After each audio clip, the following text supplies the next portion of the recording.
باڵوێزی دێزاینی جلی کوردیە لە میلانۆ لە ئیتالیا دوایین ئامادەکاری بۆ گەورە نمایشی تابلۆی جلە ڕەنگە و ڕەنگەکانی دەکات. لارا دزەیی بە تابلۆ هەرە تایبەتەکەی کە قەڵای هەولێرە کۆلێکشنەکەی هێنایە سەر تەختەی شانۆ.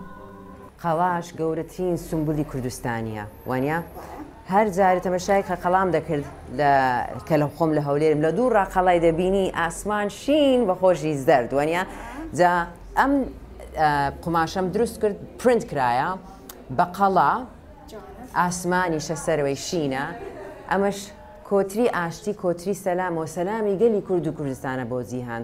کوردستان لێرێ ئەوشۆ کوردستان میلان ئەدرەوشێنێتەوە سمبولەکانی کوردستان ڕاستە ئەمن ئەو خەیاڵانم کە لۆم دێ ئاڵەخان دەبی هەر بیان کەم بەڕاستی.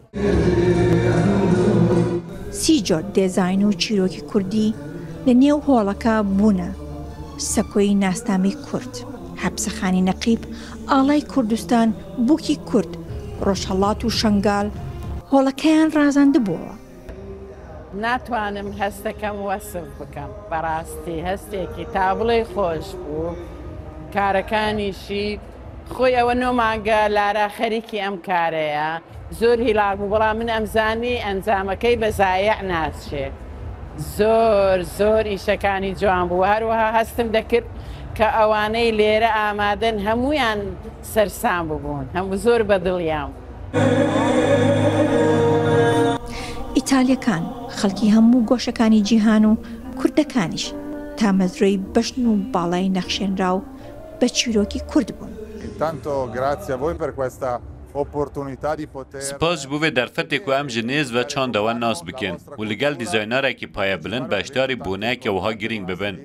ئەم بوان داهێنەران حەیران مانکۆ چاندە ڕەسەن و نوژەنی تەبلی هەفکردبوون و نها ئەس ji هەر جارێ زیاتر گرنگیە دەدەم دەوڵەمەندیە چاندا کوردی. ئەس دوێ باوەریە دەما کو دەستپێشخەریên bi vî rengî dikarin bi rastî alîkariya gelê Kurd bikin da ku xwe û nasnameya xwe bi hemû cîhanê bidin naskirin û rêz li wan bêgirtin. Hêviya min ji bo gelê we yê hêja paşa rojeke tijî azadî û çarenivîse.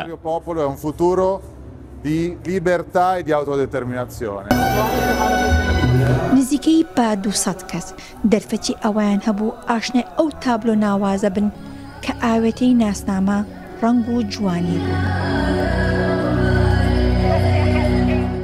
لارا دزەیی جوانی خەونەکانی بەدین بێنێتوو جلوبەرگی کوردی بباتە سەر یەکێک لە سەکۆ گرنگەکانی مۆدەلە جیهان ئەو شاری پاریس بوو. لە پاریس دیزاینەکانی نمایش کرد. لارا بەو سەرکەوتە نەوەستا بەڵکۆ ئێستا بە کۆمەڵی دێزاین کە هەمووی ناوازەیە کە لە قەڵای هەولێر حەبسەخانی نەقیب ڕۆژ ئاوا ڕۆژهەڵات باکوور ئیلهامی وەرگرتووە هێنایە سەر سەکۆی هەفتە مۆدەی میلانۆ. ئەمەش بەڕاستی هەنگاوێکی گرنگە بۆ ناساندنی کولتور و جلوبەرگ و فۆلکلۆری کوردی بە جیهان. ئاڵاشاڵی ڕووجاو میلانۆ